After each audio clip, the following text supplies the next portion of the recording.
Pasien yang mengalami diabetes stadium awal tuh biasanya nggak punya keluhan, nggak punya apa-apa ya, dan kadang-kadang ada yang tidak sadar kalau mereka ini menderita diabetes. Proses komplikasi atau kerusakan akibat kadar gula darah yang tinggi di dalam darah ini sebenarnya sudah sedang berjalan. Seiring dengan kemajuan dunia kedokteran itu bukannya berhasil kita tangani, malah makin nambah kasusnya. Ya. Kita ini sebagai praktisi lapangan itu udah biasa kalau menemukan pasien usia di bawah 30 tahun dengan diabetes. Udah biasa? Udah biasa, Ya ampun. udah cukup sering. Yang paling muda, anak-anak usia 14 tahun. Tidak ada istilah tiba-tiba diabetes, itu tidak ada. Tidak ada. Kalau diabetes itu gejalanya lebih baik daripada dirasakan, lebih baik dicek. Kalau kamu takut kamu diabetes atau enggak, daripada ngerasa-rasa aduh saya lemes apa enggak, saya kencing sehari berapa kali, lebih baik datang ke dokter atau ke lab terdekat, cek gulanya berapa. Dr. Richard Suwandi, spesialis penyakit dalam dari Rumah Sakit IMC Pekayon. Ya. Selamat datang dokter, terima kasih udah meluangkan waktunya untuk singgah ngobrol-ngobrol. Sip, thank you. Di podcastnya Merdeka. Thank you buat kesempatannya. Ini aku panggilnya dokter apa nih? Dokter Richard, dokter Suwandi? Dokter Richard aja, oke. Dokter Richard ya. Dokter, fenomena makanan manis sekarang itu lagi lagi booming banget. Gak cuma diminatin anak-anak, bahkan sampai orang dewasa juga. Hal itu yang kayaknya juga menyebabkan angka penyakit diabetes di Indonesia juga sudah lumayan tinggi ya dok ya. Udah tinggi. Bukan lumayan ya berarti. Udah tinggi banget ya dok ya. Dok boleh dijelasin gak sebelum kita ngomong panjang lebar soal si diabetes atau penyakit gula ya dok ya. Iya. Karena saya berpikir tadinya yang manis-manis itu selalu menyenangkan ya. Ternyata gula yang satu ini justru menyusahkan. Boleh dok, apa itu sebenarnya penyakit diabetes? Well, oke.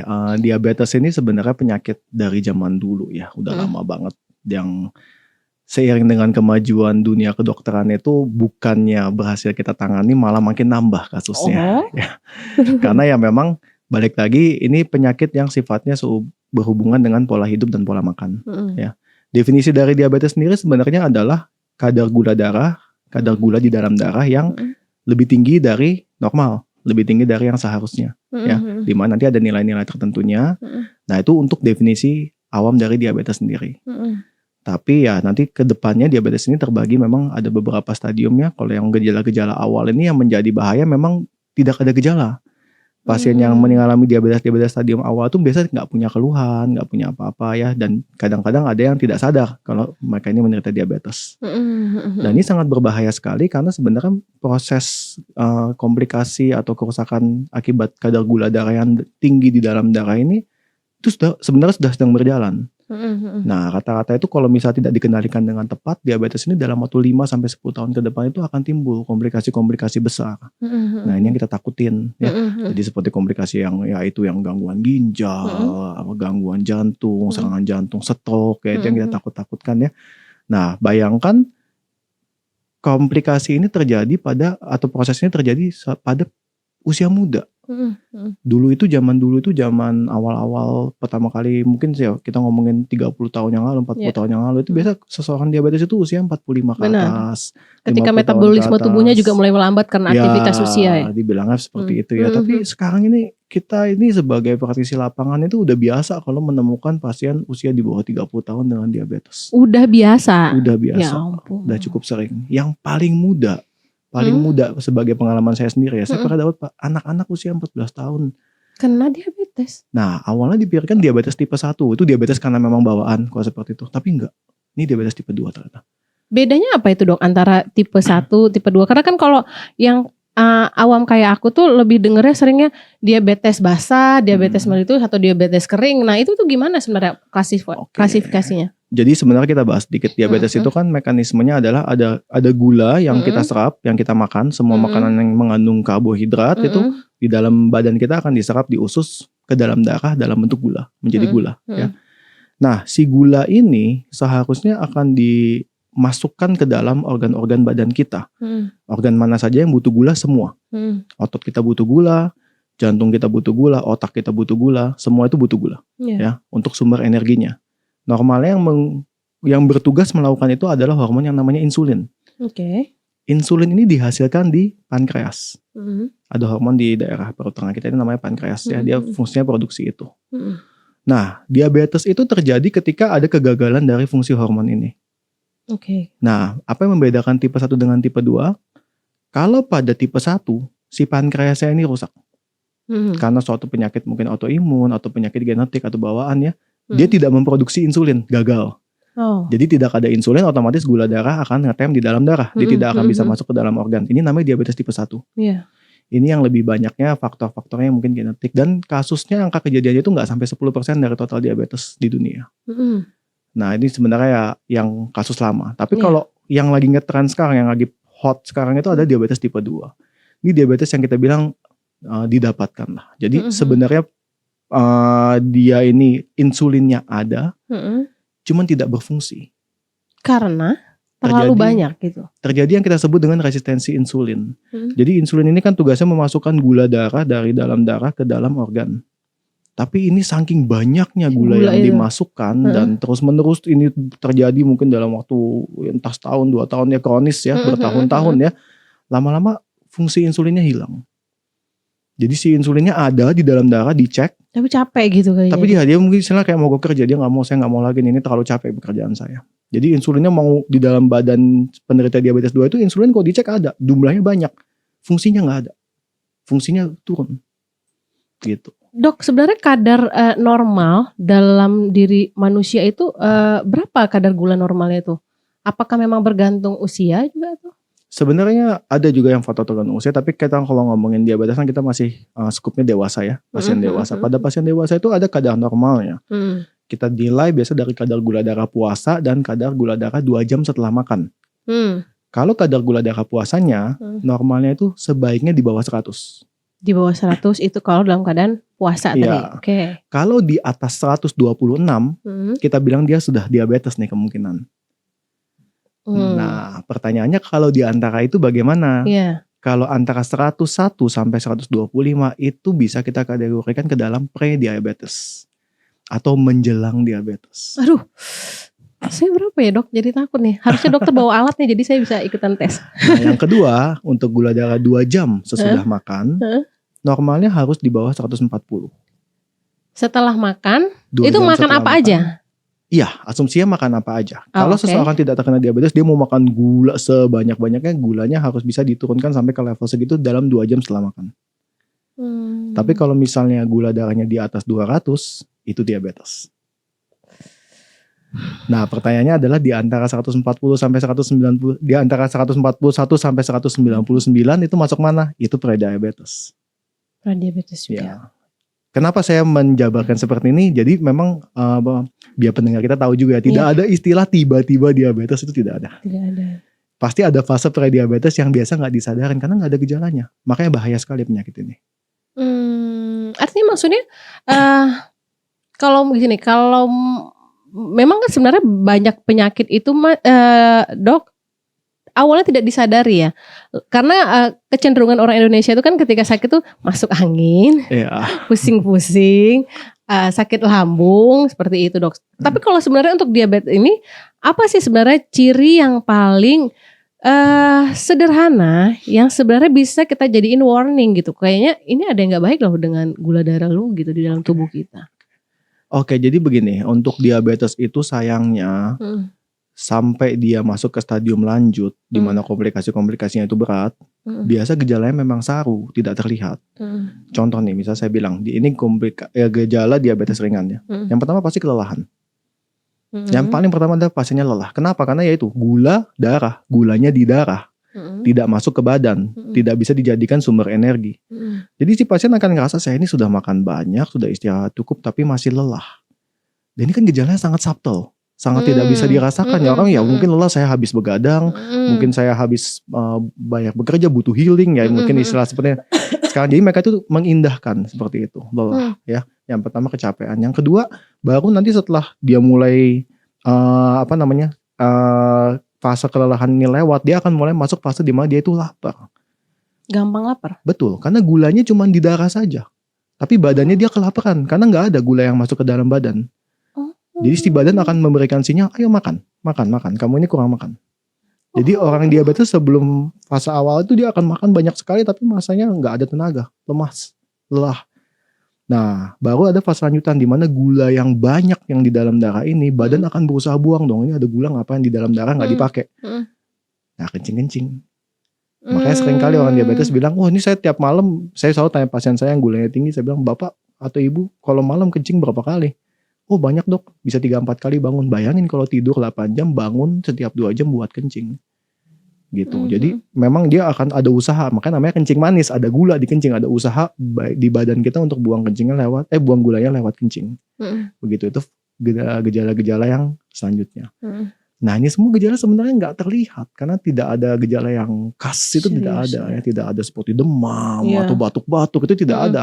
Coba bayangkan kalau kita waktu zaman pandemi dulu ya, waktu itu waktu batuk aja orang langsung takut semua kan. Jadi semua langsung swab antigen, ini nggak ada gejala seperti itu, kecuali kalau nanti sudah masuk ke fase lanjutan. Kenapa fase lanjutan ini bahaya? Karena ya sudah mulai timbul tuh kalau luka kakinya nggak sembuh, nanti ada istilah bekennya tuh diabetes basah, diabetes keringnya gitu ya.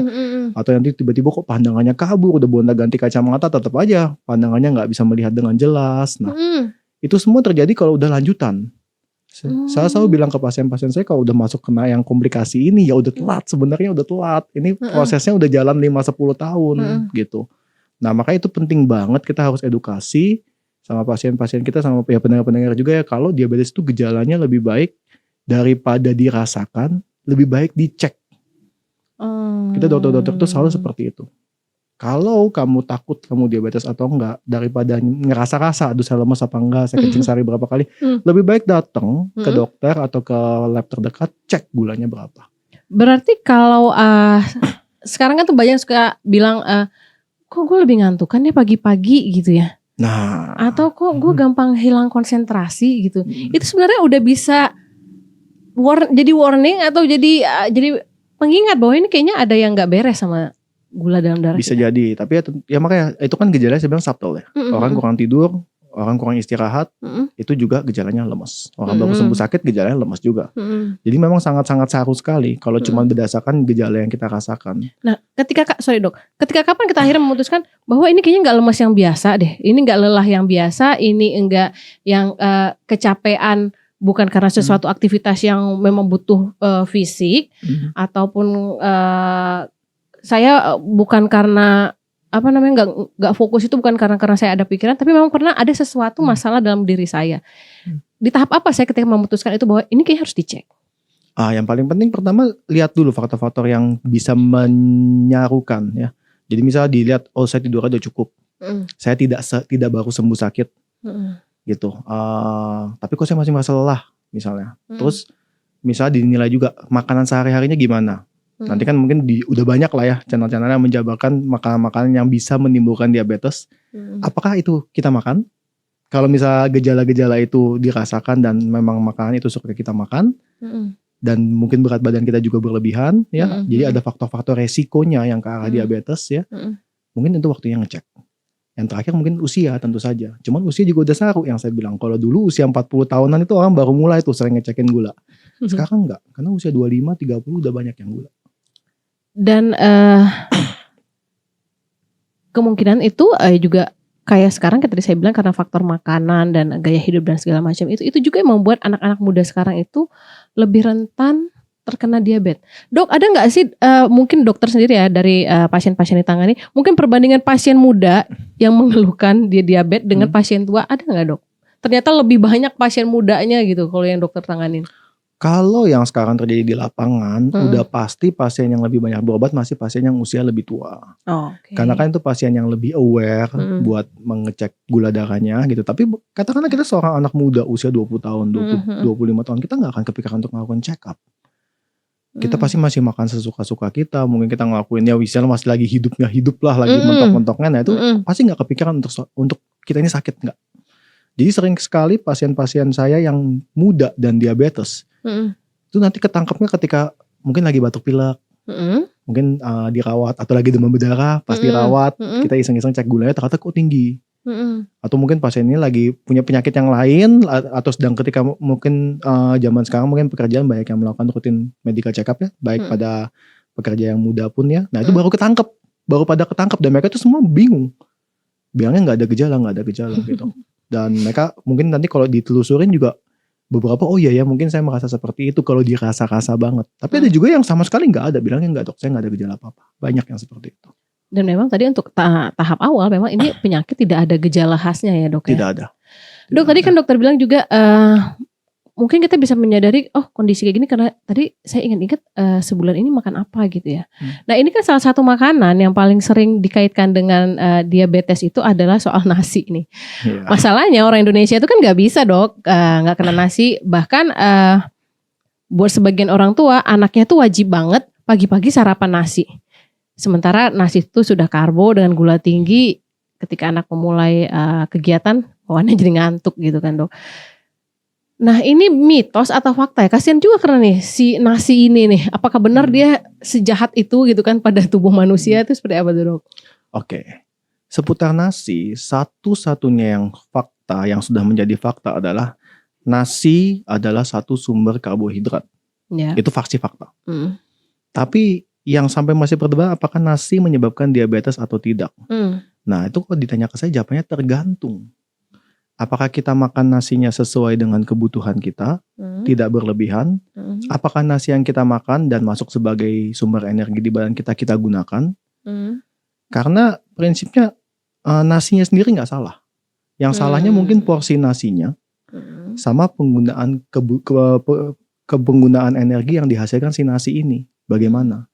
Prinsipnya karbohidrat itu bukan makanan yang jahat sebenarnya. Itu termasuk sumber energi. Yeah. Ya, gula, karbohidrat itu adalah sumber energi. Ketika dia masuk ke dalam badan kita gunakan, no problem. Menjadi masalah ketika kita masukkan gula ke badan kita dan kita tidak gunakan.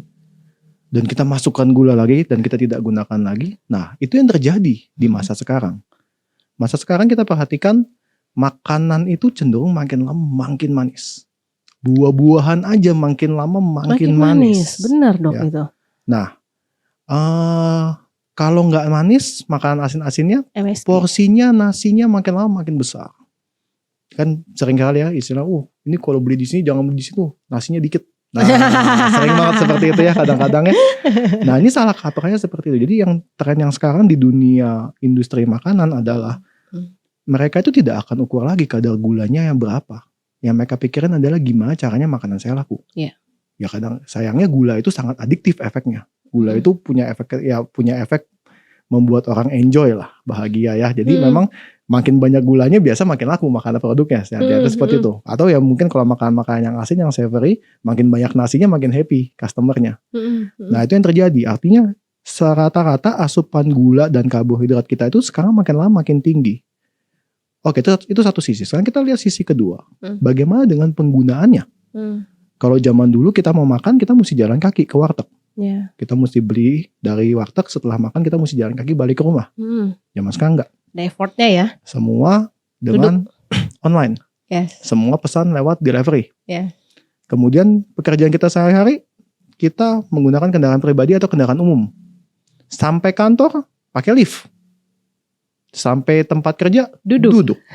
8 jam. Nah, pulang kerja, duduk. Nonton TV. Terus tidur, diulangin lagi saja. Jadi yang terjadi adalah asupan gulanya makin tinggi, penggunaannya nggak ada. Jadi energi yang dimasukin itu digunakannya untuk bermalas-malas. Ya, tidak dipakai. Tidak dipakai menjadi tenaga ya. Gapnya ini nih yang lama-lama akan jadi penyakit. Karena kita punya surplus karbohidrat yang tidak dipakai. Tidak digunakan, nah ini lama-lama jadi penyakit. Tidak hanya karbohidrat, sebenarnya prinsipnya segala sesuatu di dunia ini yang berlebihan akan jadi masalah. Gitu. Nah ini kebetulan aja kalau kelebihan gula masalahnya adalah diabetes. Oke. Tapi kalau gula nasi sama kayak gula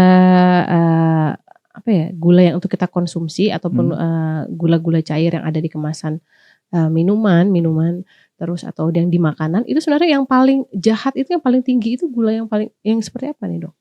Ya sebenarnya kita istilahnya bilangnya simple sugar. Jadi apakah nasi itu sama dengan gula pasir? Ya sebenarnya sama. Kalau dilihat dari komposisi ya. Jadi kadang-kadang banyak orang diabetes yang bilang enggak dok saya udah gak minum manis-manis tapi masih makan nasi putih kan. Ya sebenarnya semangkok nasi ya sama semangkok gula sama.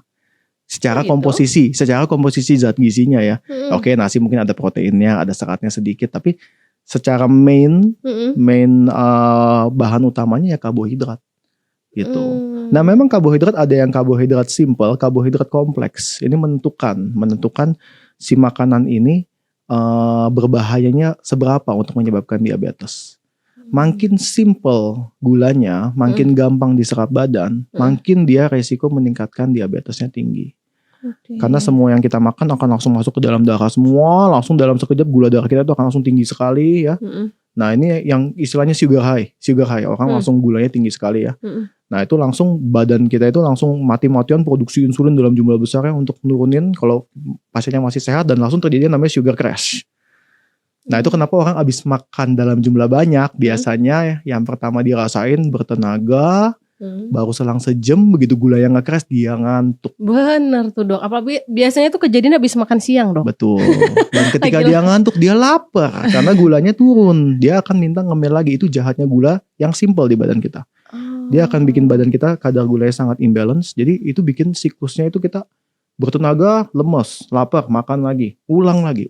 Nah, ini nih yang bikin diabetes. Yang bikin kita akan makan lebih dari yang seharusnya dan kadar gula kita akan naik turun seperti gempa bumi. Jadi sebenarnya ketika kita perasaan abis makan kok lapar lagi, ternyata itu yang terjadi. Betul, ya dok ya. Betul. Dan kalau kita mau diskusikan, jadi yang bahaya kan simple sugar dok, simple carbs. What is simple carbs? Simple carbs itu banyak sekali di dunia kita sehari-hari. Nasi putih ya, itu simple carbs. Gula pasir itu simple carbs, ya. Soft drink, minuman manis, semua makanan yang diberikan gula, ya, itu simple carbohydrates. Bakmi, bahan dasarnya tepung, refined flour, tepung yang sudah diolah, tepung putih istilah kita, itu juga simple karbo. Nah, jadi kita di dalam masyarakatnya ini saat ini sangat banyak sekali peredaran karbohidrat simple ini sampai ya susah. Memang di mana-mana saya merasakan pasien-pasien saya yang diabetes itu bilang, dok susah dok. Saya mau cari makanan yang nggak ada nasi putihnya, yang nggak pakai tepung, yang nggak ada gulanya itu di mana-mana nggak ada dok. Susah buat nyari makanan yang sehat. Dan kadang-kadang yang bertepung-tepung itu justru enak gitu loh dok. Betul sekali, ngolahnya gampang, rasanya enak, harganya murah. Nah, kriuk-kriuk lagi dok. Aduh, memang jadi bikin candu ya dok. Iya betul. Dok, sebenarnya belakangan ini kan juga ya satu sisi sih banyak orang yang mulai aware bahwa diabetes ini udah cukup mengerikan, apalagi untuk kalangan anak muda gitu ya. Kemudian di sosial media kalau kita lihat itu juga mulai banyak memberikan tips-tips lah ya dok ya. Salah satunya masih soal nasi nih ya. Ketika kita baru menanak nasi itu juga cara memasaknya dikukus gitu ya. Diaron dulu, dikukus, kemudian disimpan dulu di kulkas sama beberapa hari. Terus ketika mau makan baru diangetin. Ada juga yang menggunakan cara nasi yang sudah dimasak hari ini jangan langsung dimakan, mungkin besoknya baru dimakan dalam keadaan tidak usah dihangatin gitu ya. Alasannya katanya cara ini untuk membuat kadar gula itu lebih turun daripada si nasi ini gitu dok. Benar gak tuh dok? Nah ini sebenarnya menarik ya. Ini menarik banget karena jawabannya adalah benar. Jadi ada dua metode ya. Metode yang pertama adalah nasi kemarin, istilah nasi kemarin. Nasinya habis ditanak, dimasukkan dulu ke freezer ya. Bukan freezer, dimasukkan ke kulkas, didiamkan dulu mungkin 24 jam ya. Ya atau minimal katanya 8 jam. Baru dikeluarkan, katanya itu lebih aman untuk dikonsumsi. Jawabannya benar. Karena sudah ada penelitian yang melakukan penelitian itu. Jadi nasi itu ternyata ketika baru dimasak, itu dia karbohidratnya itu sangat gampang sekali dicerna, masuk ke dalam itu sangat gampang sekali. Kalau istilah kedokteran itu namanya indeks glikemik. Jadi ini sangat simple aja. Indeks glikemik itu kecepatan suatu kadar gula dari suatu makanan untuk masuk ke dalam darah. Makin tinggi angkanya, dia makin cepat ya. Makin rendah dia makin sehat karena makin lamban diserapnya. Jadi gula darah kita itu nggak akan zigzag seperti itu ya. Nah, kadar indeks glikemik yang dibilang berbahaya ada biasa di atas 60, dianggapnya tinggi. Nasi putih yang baru mateng itu indeks glikemiknya 74. Berarti cukup tinggi ya, cukup tinggi, termasuk tinggi. Idealnya kita harus cari makanan yang di bawah 60, kalau bisa di bawah 40. Nah, ternyata waktu itu si penelitian ini ya, hasil penelitian kecil-kecilan ini ketika nasi ini sudah dimasukkan freezer dalam waktu minimal 8 sampai 24 jam ya. Dan dikeluarkan, dicek ulang, indeks glikemiknya berubah menjadi 54. Gitu. Jadi memang dari situ disarankan kalau misalnya makan nasi putih yang nasi kemarin mungkin lebih bisa menurunkan angka diabetes, mengontrol angka kenaikan gula. Jadi sebenarnya apakah penelitian itu benar? Jawabannya mungkin benar. Rata-rata penelitian yang lanjut itu semuanya benar. Itu ada teorinya, katanya ada pati resisten ya. Jadi itu sebagian dari si nasi ini jadi nggak bisa dicerna, makanya indeks proses penyerapannya akan diperlambat, katanya seperti itu. Tapi itu terlalu ngejelimet. Intinya sebenarnya memang ada benarnya. Tapi kalau pasien-pasien saya di Poli menyarankan ini ke saya, maksudnya dok boleh nggak saya makan nasi kemarin? Saya akan jawab enggak. Kenapa? Karena kita harus tahu masalah kita bukan cuma masalah glycemic index. Kita punya masalah utama itu bukan cuma jenis makanannya. Kita punya masalah di volume makanannya. Jadi memang terlepas dari makanan yang kita makan sehat atau enggak, glycemic indexnya bagus atau enggak, memang orang Indonesia ini cenderung berlebihan makannya. Gitu. Jadi masalahnya kita mau makan makanan yang sesehat apapun, kalau kita makannya 3 piring ya sama aja diabetes juga ujung-ujungnya. Kalau istilah kedokterannya kita bilang namanya glycemic load. Loadnya berapa banyak. Jadi metode nasi kemarin ini memang bisa menurunkan indeks glikemik, tapi tidak bisa menurunkan glycemic load. Jumlah karbohidrat yang dimakan dari 100 gram nasi ini akan tetap masuk semua ke dalam badan kita, meskipun proses masuknya lebih lamban. Dan orang Indonesia kita tahu lah kalau makan nasi seperti apa. Normalnya seseorang dengan berat badan ya mungkin 50-60 kilo lah, which is ya mungkin rata-rata berat badan orang Indonesia itu butuh asupan nasi itu paling banyak 200 sampai 300 gram sehari. 50 sampai 60 kilogram minimal butuh 200 sampai 300. 300. Itu satu mangkok nasi kecil, mangkok Jepangnya itu 200 gram. Itu satu hari? Normalnya segitu. Satu hari, bukan pagi, siang, sore ya? Bukan loh sahabat Merdeka.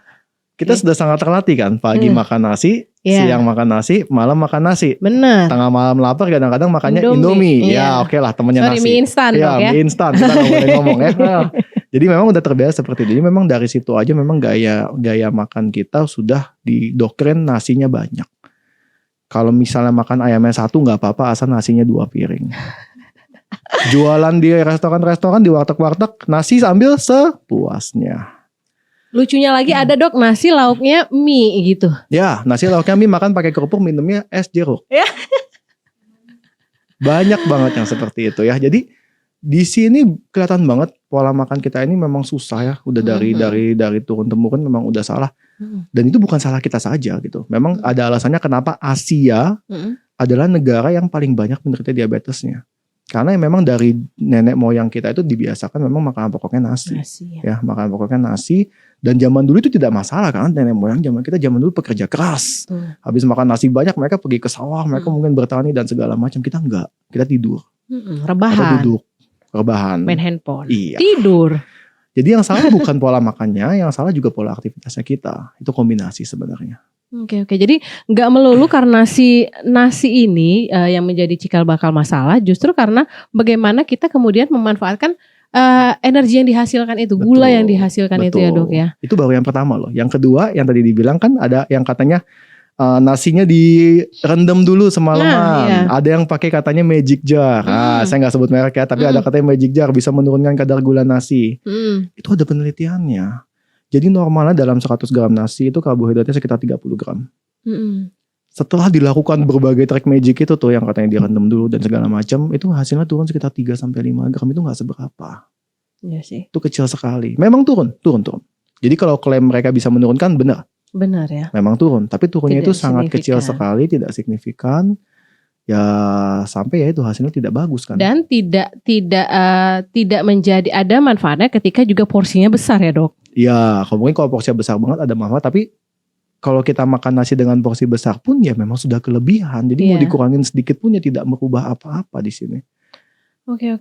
Nah, seiring dengan apa ya dok? Tadi penyakit diabetes yang berkembang ini, kemudian kan juga banyak ya tuh dok produk-produk seperti apa ya? Gula untuk menurunkan kadar gula ya. Hmm. Atau gula untuk mencegah diabetes gitu ya, susu untuk mencegah diabetes. Itu sebenarnya seberapa efektif sih dok produk-produk seperti itu dok? Iya, kita sebut seperti produk-produk diet ya. Ada produk-produk diet, ada produk-produk gula sintetis ya. Ya sebenarnya ada beberapa yang efektif, beberapa yang nggak efektif. Sebenarnya inti gimmick dari produk-produk itu adalah pertama kalau gula sintetis adalah mereka menggunakan substansi kimia lain yang rasanya seperti gula, tapi tidak ada gulanya. Ya, bisa diantaranya stevia misalnya ya, atau sakarin, sorbitol ya, itu semua adalah komposisi dari gula-gula buatan ya. Saya nggak sebut merek, tapi intinya biasa ya bentuknya serbuk-serbuk dijual sasetan. Apakah itu bagus untuk penderita diabetes? Saya bisa sarankan, bisa digunakan untuk substitusi. Namun penelitian yang lebih lanjut untuk beberapa jenis gula ini memang perdebatan pertama adalah katanya bikin kanker.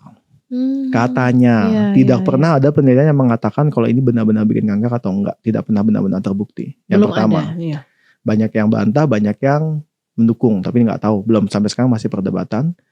Yang kedua adalah yang baru saja keluar nih penelitiannya. Kalau misalnya pasien yang mengkonsumsi ini punya darah tinggi, ada kemungkinan darah tingginya tensinya akan makin naik.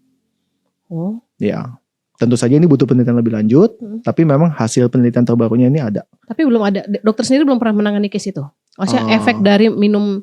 Baru baca. Jadi kalau dulu kan semua pasien saya, ganti aja sama gula diet pak gitu. Dia gulanya nggak tinggi gitu. Terus saya baca, nggak, ternyata ini naik. Kalau pasiennya punya darah tinggi, tensinya bisa naik nih. Ada efeknya nih gitu. Ada kemungkinan. Meskipun ya balik lagi penelitian kedokteran itu seperti itu ya. Ketemu satu korelasi, belum pasti jadi penyebab gitu loh. Mereka akan teliti lebih lanjut lagi gitu. Cuma kita sebagai medis ya mungkin kita bisa ya udah ini hati-hati dulu nih gitu. Itu untuk gula-gula pengganti. Tapi memang kalau misalnya pasien yang nggak bisa sekali lepas dari minuman manis, saya mau nggak mau rekomendasiin. Memang lebih bagus daripada dia minum memakai gula natural, gula alami. Dan banyak yang mengatakan kayak aduh gula buah itu sehat, madu itu bagus. Nah, itu banyak yang no. Gula adalah kan alami dok madu. Betul, memang betul. Beberapa gula ada yang bilang contoh gula aren. Gula aren kalau murni indeks glikemiknya itu lebih rendah, sekitar 65. Ya, gula yang biasa itu indeks glikemiknya 92 kalau nggak salah. Itu tinggi banget ya. Tapi balik lagi kita nggak cuma ngomongin indeks glikemik, kita ngomongin glycemic load di sini.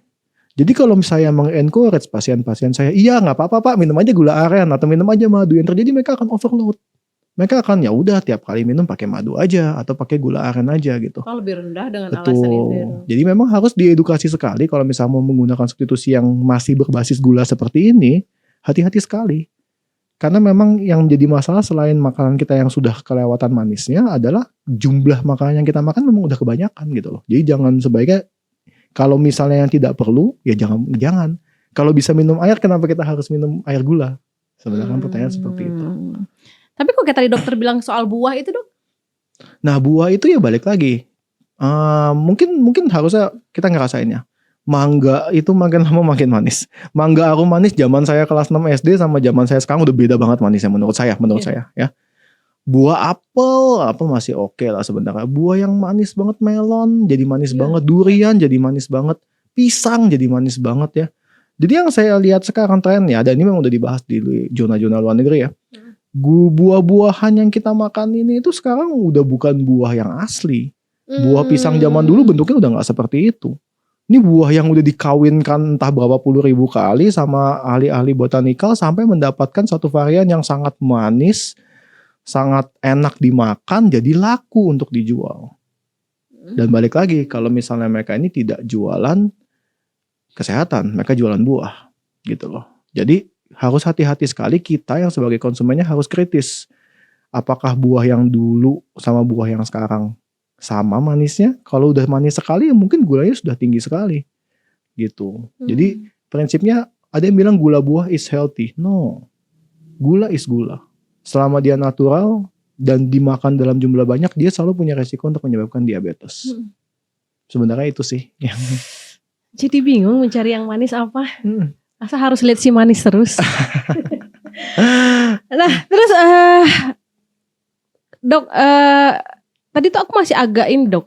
Kalau penyebab dari gula basah itu apa? Penyebab gula kering itu apa dok? Karena kan ada juga satu isu yang menyebut ketika seseorang terkena diabetes gula basah itu kan susah sembuh. Nah makanya juga sebagian perempuan itu takut nanti kalau gue melahirkan dan gue memang ada diabetes, kok dalam misalnya posisinya gue harus ada tindakan, wah gue gimana nih bersembuhannya gitu. Nah itu sebenarnya gimana dok? Apa nih beda dari si basah dan kering ini dan itu pemicunya apa dok? Oke, sorry, maaf. Balik lagi, gula darah itu adalah penyakit pembuluh darah. Diabetes itu penyakit pembuluh darah. Karena namanya gula darah. Gulanya di dalam darah. Jadi si gula yang harusnya masuk ke badan kita, masuk ke otot, masuk ke otak, masuk ke organ-organ untuk digunakan sebagai sumber energi, ini tidak bisa dipakai karena ya itu insulinnya ngambek atau nggak ada, tergantung tipe apa diabetesnya. Nah, gula yang numpuk di dalam darah dia akan ngerusak pembuluh darah. Mekanismenya macam-macam, bisa bikin darahnya makin kental, bisa merusak dinding pembuluh darahnya, bisa bikin pembuluh darahnya menyempit, dan banyak lagi mekanismenya ya, detail. Tapi intinya lama-kelamaan pembuluh darahnya akan rusak. Nah tentu saja kalau udah begini yang rusak duluan ada pembuluh darah yang kecil. Yang kecil-kecil. Makanya kalau orang gejala diabetes awal itu yang kita takutin apa? Ginjal. Karena pembuluh darah ginjal itu ukurannya kecil. Mata. Karena pembuluh darah mata ukurannya kecil. Ujung tangan, ujung kaki itu adalah pembuluh darah yang paling kecil ya, normal kan pembuluh darah dari besar makin lama makin kecil, makin kecil, otomatis yang paling kecil di ujung tangan, ujung kaki. Makanya pasien-pasien diabetes sering bilang kakinya, tangannya kebas karena sarafnya rusak, pembuluh darahnya rusak. Di ujung-ujung dulu yang rusak. Kalau tidak dijaga, lama-lama ya nambah ke pembuluh darah besar. Nah itu yang finalnya tuh yang kita bilang, kalau pembuluh darahnya di otak, stroke. Kalau pembuluh darahnya di jantung, serangan jantung. Itu udah end stage-nya, udah paling kita takutin. Terus apa hubungannya sama diabetes basah, diabetes kering dok? Itu masalah kita kena yang mana aja. Jadi karena penyakit, just because penyakitnya ada di pembuluh darah kita, di mana semua badan kita punya pembuluh darah, kadang-kadang ada bagian badan kita yang memang kena duluan. Kenapa disebut diabetes basah? Karena biasa pasiennya kena ginjal dulu atau jantung dulu. Kan ginjal fungsinya untuk buang kelebihan air, buang kelebihan racun. Ketika ginjalnya rusak karena diabetes, si air, si racun ini nggak bisa dibuang karena ya rusak ginjalnya kan, bengkaklah dia, benar-benar kayak balon diisi air. Makanya namanya diabetes basah, kakinya bengkak-bengkak gitu ya. Karena kalau digaruk itu kalau luka malah keluar air dok. Nah itu karena basah, karena dia air yang di dalam badan kita istilah kencingnya nggak bisa keluar. Ya, atau kalau misalnya kena di jantung ya gangguan pompa jantung jadi bengkak kemana-mana juga, sama gejalanya mirip-mirip, cuma beda aja tempat rusaknya. Itu namanya diabetes basah. Kalau diabetes kering, itu kan katanya gatel-gatel, kulitnya kering, terus jadi biru, kakinya jadi biru busuk gitu ya, kering. Nah itu karena pembuluh darah besar itu tersumbat. Karena saya bilang, jadi ada yang mengental, ada yang menyumbat pembuluh darah besar, jadi semua aliran oksigen, nutrisi makanan nggak bisa lewat. Makanya tadi orang datang kakinya itu udah maaf ya kayak mayat gitu, udah busuk tapi busuknya kering. Karena nggak ada infeksi di situ, cuma ada aliran darah yang tiba-tiba di stop. Jadi organ-organ yang nggak dapat makanan ya itu jadi mengkering, menciut semua. Makanya namanya diabetes kering. Nah, tapi apakah itu terbagi dua, diabetes kering, diabetes basah? Ya enggak. Orang bisa kena dua-duanya. Bisa aja dia kena ginjal, tiba-tiba tangannya kena sumbatan, jadi berarti diabetes basahnya di bawah, keringnya di atas. Enggak, gitu? Bisa aja. Karena ini penyakit pembuluh darah, gejalanya mau yang nongol yang mana duluan ya suka-suka dia. Tergantung tiap orang beda-beda.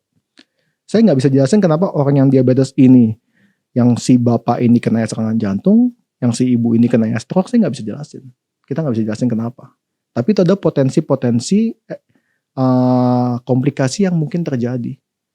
Gitu. Nah terus untuk kasus ibu hamil, kalau misalnya ada ibu hamil yang datang dengan gula darah tinggi, luka pasca operasi itu adalah hal terakhir yang harus kita takutkan. Jadi yang pertama adalah pasien wanita dengan diabetes tidak boleh hamil. Saya harus bilang, jadi kalau saya akan perbaiki katanya, pasien wanita dengan diabetes yang gula darahnya belum terkendali tidak boleh hamil. Sebaiknya tidak disarankan hamil. Kenapa? Karena si gula ini akan masuk ke babynya loh. Gitu. Dalam proses kehamilannya si gula ini, yang gula darah yang jor-joran ini di badan si ibu itu akan masuk ke babynya. Akan bikin yang namanya big baby. Jadi nanti anaknya itu pas lahiran berat badannya 5 kilo. 6 kilo gitu. Nah gimana lahirinnya? Orang Anggul wanitanya kan didesain untuk paling mentok ya 4 kilo. Berat badan anak itu 2,5 sampai 4 kilo. Itu berat badan yang normal gitu. Ini kalau 5 kilo udah pasti mesti seksio. Udah pasti mesti sesak. Dan yang memang benar kalau misalnya kondisi gula darah lagi tinggi, itu semua penyembuhan luka itu akan diperlambat. Jadi memang kondisi kalau ibu hamil itu, ibu diabetes mau hamil itu benar-benar harus kontrol ketat dulu ke penyakit dalamnya, ke dokter yang bersangkutan, gula darahnya harus diperbaikin sampai bagus, baru boleh hamil. Dan ketika hamil kontrol gula darahnya mesti ketat banget. Jadi bukan karena dia hamil kan, kalau kebanyakan orang yang hamilnya sehat makan banyak, makan apa aja. Justru kalau untuk yang penderita diabetes itu harus dijaga ketat. Harus dijaga. Nah, gimana kalau kasusnya ibunya nggak diabetes, Dok? Ketika hamil baru diabetes. Ada. Gitu. Kasus dimana ketika dia sehat-sehat aja, ketika hamil mungkin biasanya sih cravingnya besar sekali, berat badannya naik di atas batas ya. Mungkin lebih dari 15 kilo kan batas normalnya 15 kiloan ya, 12 sampai 16 kilo. Nah itu lewat dari situ ya. Dan tiba-tiba dicek gula darah udah 400 di tengah-tengah kehamilan. Bisa seperti itu ya. Nah kalau yang kayak gitu kasusnya sangat lebih kompleks lagi, karena kita harus mengendalikan gulanya di tengah-tengah proses kehamilan. Kita nggak mau kecolongan nih. Kalau kita kecolongan nanti babynya keburu besar yang nggak bisa kecil lagi. Nggak bisa kalau bayinya di dalam perut itu udah ukurannya udah 4,5 kilo, terus tiba-tiba kita kasih obat gulanya bagus jadi 2 kilo lagi, nggak bisa. Jadi kita harus waspada banget. Itu kenapa wanita-wanita yang tidak diabetes sekalipun ketika lagi ANC ya, misalnya lagi penilaian kehamilan sama dokter kebidanan selalu dicek gula. Karena kalau kecolongan gulanya tinggi itu efeknya katastrofik sekali, bahaya sekali. Gitu. Kehabisan kata-kata. Dok, tapi ini bisa sembuh nggak sih sebenarnya penyakit? Atau memang mungkin kalau dia usianya sudah terlanjur sudah lansia, memang akan sembuh, tapi harus karena obat atau seperti apa, Dok? Sebenarnya begini ya, diabetes itu kan bukan kayak penyakit demam berdarah gitu, enggak ya. Tidak ada kuman yang masuk ke badan kita, tidak ada infeksi yang terjadi di dalam kita. Diabetes itu murni kesalahan pola hidup sama pola makan, murni. Dari situ kalau ini kita ngomongin tipe 2 ya. Pasiennya mungkin kegemukan, ada gangguan metabolisme ya. Nah, tentu saja untuk proses ini kan proses bertahun-tahun. Makanya saya bilang lagi, tidak ada orang yang tiba-tiba diabetes tipe 2, tidak ada. Gitu. Itu pasti proses bertahun-tahun sampai tiba-tiba ya goalnya udah diabetes. Tanpa dia sadari. Dan saya selalu bilang sama pasien-pasien saya yang diabetes, kalau prosesnya ini sudah lama, udah jalan lama, ngobatinnya juga nggak bisa besok selesai.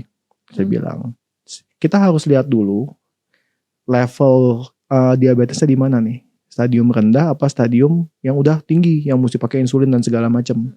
Kalau stadiumnya masih yang di bawah-bawah, masih diabetes awal, pengobatannya selalu perubahan pola makan, perubahan pola hidup, pola diet.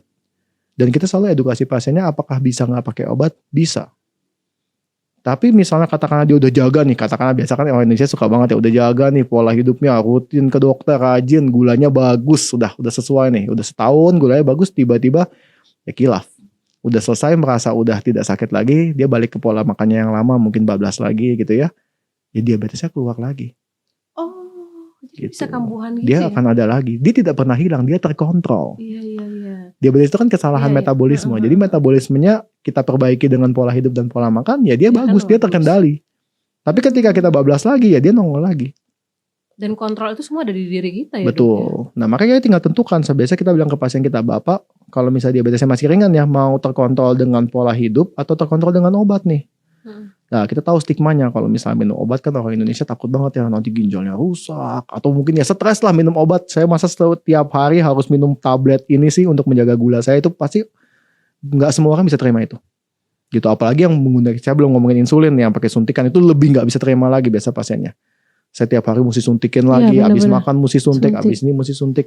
Nah itu selalu kita sebagai dokter selalu edukasi, jangan sampai ke situ.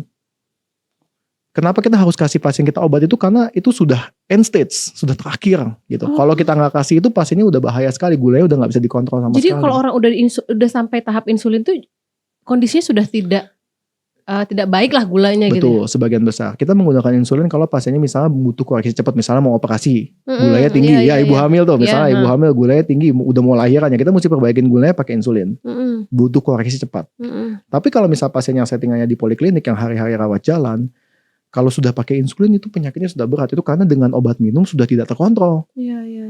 Nah, biasa kita edukasi pasien kita jangan sampai ke sini. Mm-mm. Kalau ke sini itu nggak nyaman, kualitas hidupnya jelek sekali. Tiap kali mau makan suntik lagi, Iya. apa ini suntik lagi, itu nggak enak banget gitu. Pasiennya kita juga kasihan sama pasiennya kayak gitu. Tapi ya saat ini sayangnya terapi medis kemampuannya memang masih sampai situ. Gitu. Jadi kita selalu edukasi sama pasien-pasien kita. Kalau bisa jangan sampai minum obat. Kalau udah minum obat jangan sampai suntik. Sebenarnya prinsipnya seperti itu ke pasien-pasien kita. Ayo dijaga gitu. Tentu saja ya ini buat kita harus tahu dulu pasiennya diabetesnya levelnya di mana. Jadi kalau pertanyaannya semua diabetes apakah harus minum obat? Jawabannya enggak. Enggak ya dok ya. Ada yang bisa diperbaiki dengan pola hidup dan ya itu tergantung masing-masing. Tapi untuk stadium yang sudah lanjut memang biasanya minimal perlu obat. Gitu. Dok ya kita ngobrol ini seru banget. Mungkin boleh minum dulu sambil di studio ini ternyata ada teman-teman saya yang nemenin dan mereka pengen nanya karena mereka ini pecinta kopi manis dok. Jadi kayaknya begitu saya bilang saya mau podcast sama dokter penyakit spesialis penyakit dalam semua pada mau nanya diabetes gitu. Mungkin ada berapa orang ya yang mau nanya? Oh ada 1.000 dok. Jangan dong dokternya punya kesibukan yang lain. Boleh 2 orang aja ya. Oke. Oh Feli dulu. Oke ya. Dok, aku punya 3 pertanyaan. Oke. Jangan banyak-banyak kali ya, 1 aja karena kita ada durasi. Memang beken ya, penyakit ini beken ya memang. Jadi perkembangan zaman tuh membuat penyakit-penyakit yang dulu lebih banyak diderita lansia sekarang diderita anak muda kan. Oke Vel, mungkin 1 aja kali ya, mungkin yang paling penting karena nanti ada Anissa juga gitu. Atau mungkin ada Mas yang itu juga. Dok, aku mau nanya.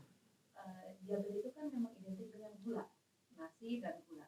Tapi selain gula dan nasi itu, ada nggak ya makanan yang ternyata mempengaruhi diabetes juga? Oke, saya langsung jawab aja atau ditabung dulu? 1 lagi dok ya, langsung. Oke. 1 lagi mbaknya yang itu, maaf. Dok, nyambung sih. Kan kalau mungkin sekarang kebetulan Dok, saya ambil minum ya, dok. cek kesehatan dan angkanya tuh lumayan tinggi ya, 5,3. Penglihatan.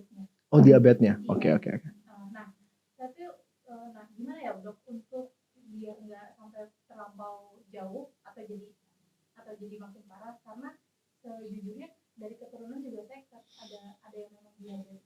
Nah, itu sih dan bagaimana cara pola pola makan itu harus kayak apa biar bisa mengontrol gitu dok. Oke, langsung. 1 lagi dok. Oke. Masnya. Oh, yang ketiga nanti diingetin ya, saya mungkin lupa nih nanya. Oke. Kalau orang yang punya diabetes udah di tingkat lanjut usia juga udah 50-an ke atas, tapi juga ada penyakit lambung, gimana cara pola hidup yang terutama masalah makanan ya, itu gimana cara mengklasifikasi kami supaya si makanan yang masuk itu baik untuk lambung dan juga tidak Mengganggu sakit lainnya. dan nggak bikin gula naiknya drastis. Oke, ya. Oke. Terima kasih ya Sip, teman-teman. thank you. Oke dok. Oke, yang pertama dulu ya. Jadi kalau misalnya nasi dan gula, apalagi yang mengandung gula banyak Yang makanannya, bisa menyebabkan gula. banyak sekali. Tuh. Jadi kenapa banyak banget pasien-pasien diabetes saya yang datang, dok saya ini udah gak makan nasi loh dok, saya ini udah gak minum manis loh dok, tapi kok gula saya masih 300 ya, banyak banget yang kayak gitu, gula saya masih tinggi ya dok, kenapa? Ya itulah saya bilang paradigmanya, kita harus tahu gula ini rasanya enak, harganya murah. Jadi sangat gampang sekali untuk diselipkan sebagai penambah rasa di semua makanan dan minuman sekitar kita. Kadang-kadang gak dalam bentuk gula, bisa dalam bentuk tepung. Ya, tepung itu kan bahannya ya juga dari gandum, itu bahan dasarnya gula, jadinya ujung-ujungnya indeks glikemiknya juga tinggi. Sekarang kita lihat, misal saus tomat, kondimen, saus tomat, kecap manis, it's sugar. Bahan dasarnya sugar di situ, bisa dilihat ya. Atau yang bahan-bahan yang kita kenal mayones, ya, diselipkan gula juga di situ. Ya, bakmi, gula. Dan seringkali di Indonesia itu sering ada yang namanya kombinasi karbo. Indonesia sering banget kan, yang saya bilang makan nasi sama perkedel. Nah, Nasi kuning kayak kedel, ada bihun gorengnya, ada kerupuk bawangnya, minumnya es jeruk gitu. Jadi Teh manis. iya sering banget pasien ya datang saya, dok saya ini nggak makan nasi loh. Iya tapi makan apa? Makan bakmi sama kerupuk sama ini sama aja bohong jebol semua saya bilang itu kayak Sarapan gitu. idola itu. Iya. Jadi memang harus bisa ngenalin ya yang mana yang mengandung gula, yang mana yang nasi dan produk-produk tepung. Gitu. Tepung ini bisa nyelip di mana-mana loh, di dalam saus, di dalam kue, ada tepung-tepung itu di mana-mana benar-benar. Jadi memang harus kalau misalnya mau dihindari yang paling pertama itu ya itu mesti tahu itu semua, ya. Yang terakhir ya buah. Buah itu sering banget kecolongan. Saya makan buah doang dok, sehat gitu ya. Tapi yang makan buahnya ya mangga gitu ya sama aja. Itu kan isinya benar-benar gula semua, banyak banget gulanya. Padahal saya suka mangga dok. Wah itu. Jadi nggak usah dulu nih. Mangga muda aja ya. Mangga muda nggak apa-apa, jujur aja. Udah. Ya sebenarnya sih saya juga ada punya listnya ya, mas. Menurut saya ya, ini balik lagi nih list nggak didasari penelitian ya. Buah-buahan yang masih cukup aman untuk dikonsumsi itu ada buah-buahan kayak apel, jeruk itu masih lebih aman dibandingkan kalau kita makannya mangga, durian, duku gitu ya, kurma. Nah itu buah-buahan yang benar-benar gulanya tinggi banget sebenarnya. Gitu. Kita nggak ngomongin glycemic index doang, kita ngomongin glycemic load juga. Gitu. Ada yang bilang ya ini gulanya GI-nya saya baca di internet bagus dok. Iya, loadnya tinggi. Meskipun dia tidak naikin gula cepat, tapi dia kapasitas gulanya itu banyak sekali dalam satu buah. Ya ngapain rugi juga makan seperti itu. Ingat kebutuhan hari-hari kita berapa. Ya, jadi kadang-kadang harus hati-hati banget. Sering-seringlah melihat kemasan makanan yang kita makan. Ya, gitu. Kalau misalnya semua makanan itu diterjemahin pasti ada isinya karbohidrat, protein, lemak, vitamin. Udah itu sebenarnya mau makanan bentuknya apapun isinya ya itu. Selalu harus lihat di semua kemasan makanan yang kita beli karbohidratnya berapa gitu. Kebutuhan kita seharinya untuk yang ya rata-rata berat badan 50-60 kilo ya, itu untuk karbohidrat itu yang simplexnya itu kita cuma boleh makan sekitar 30-50 gram. Tapi kebutuhan karbohidrat total kita sehari itu 200-300 gram. Tapi ya kita nggak bisa makan dari nasi putih semua.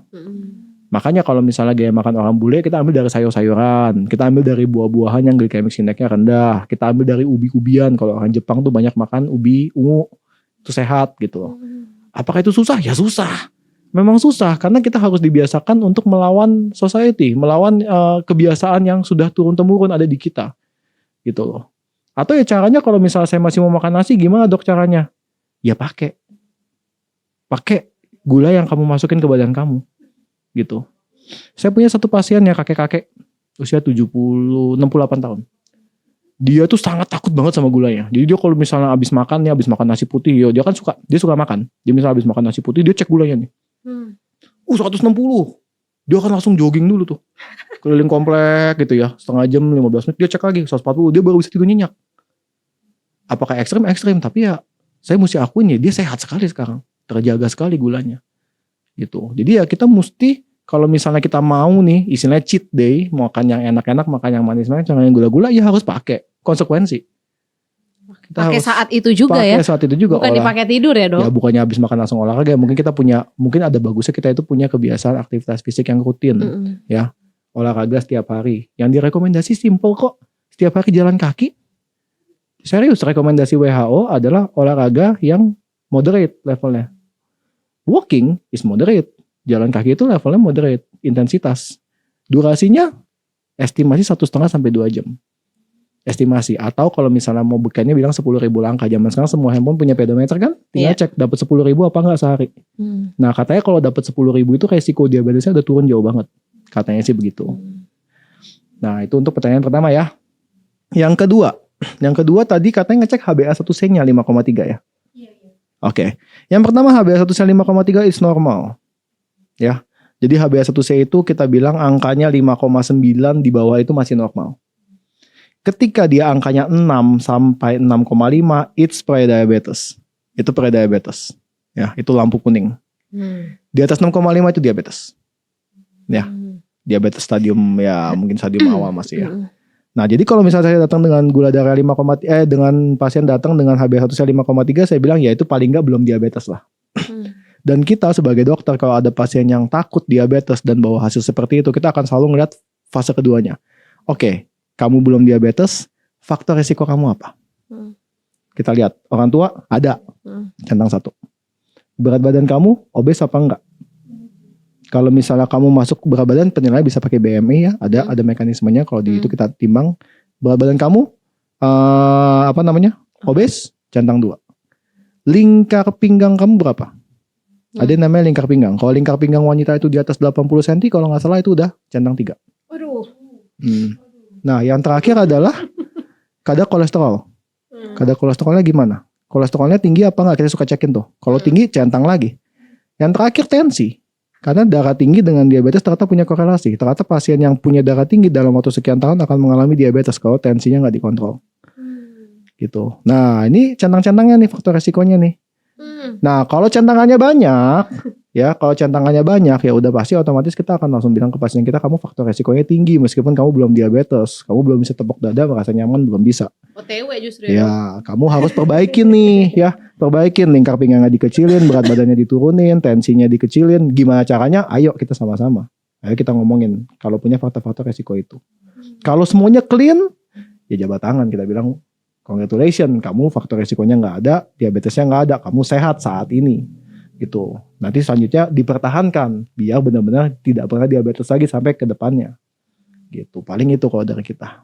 Terus tapi satu lagi dok, ketika misalnya dia punya penyakit diabetes, tapi dia juga punya sakit lambung. Nah ini gimana mengontrol? Kadang kan katanya kalau kita minum obat juga, obat keras terus kan lambung juga suka bermasalah ya dok ya. Iya. Makanannya juga. Nah ini gimana dok? Biar balance ya, biar semuanya bisa diobatin bareng. Balik lagi, diabetes itu kita nggak pernah bilang pasiennya nggak boleh makan loh.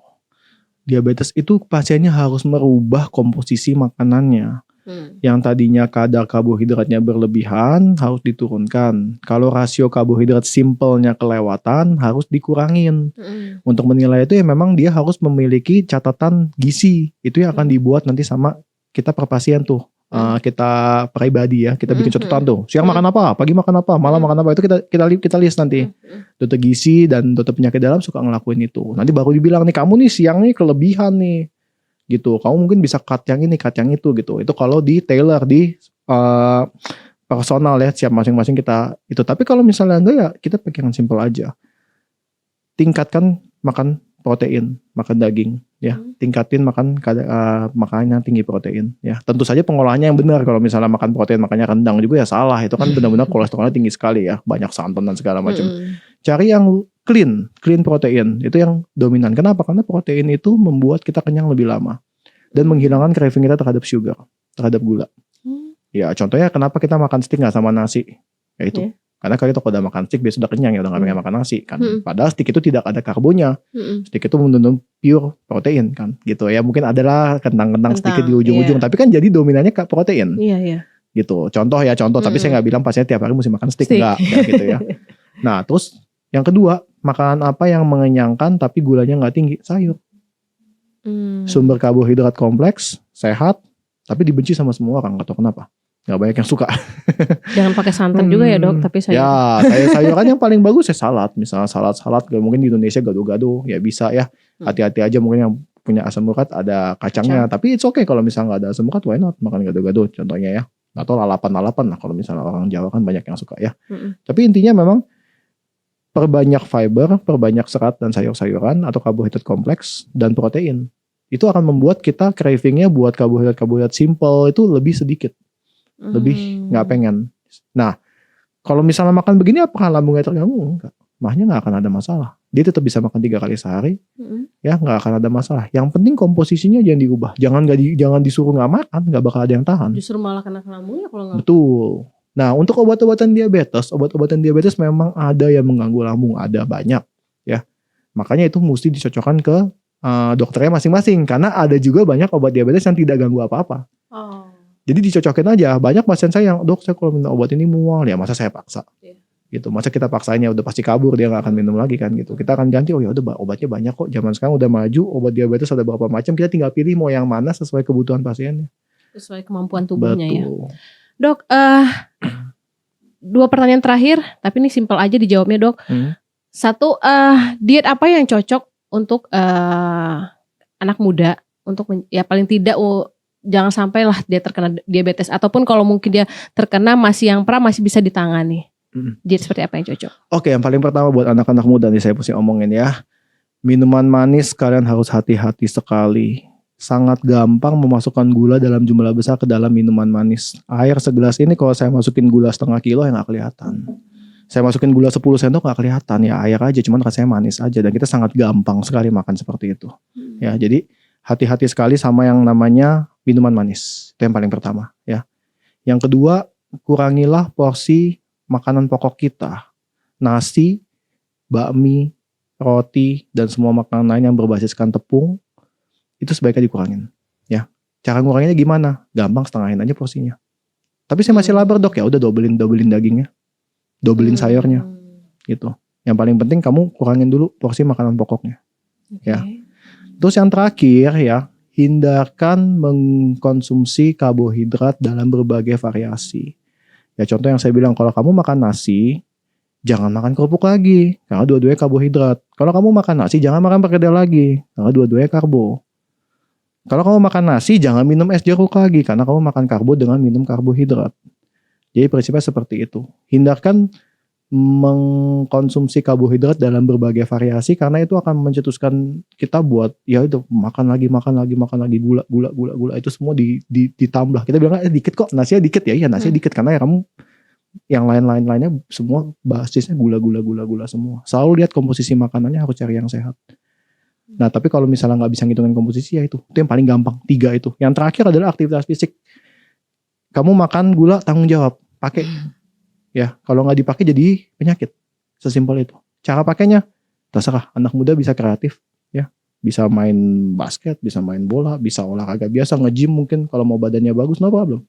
Asal jangan keliling mall ya dok. Yes. Nanti ujung-ujungnya habis muterin mall malah ngemil lagi.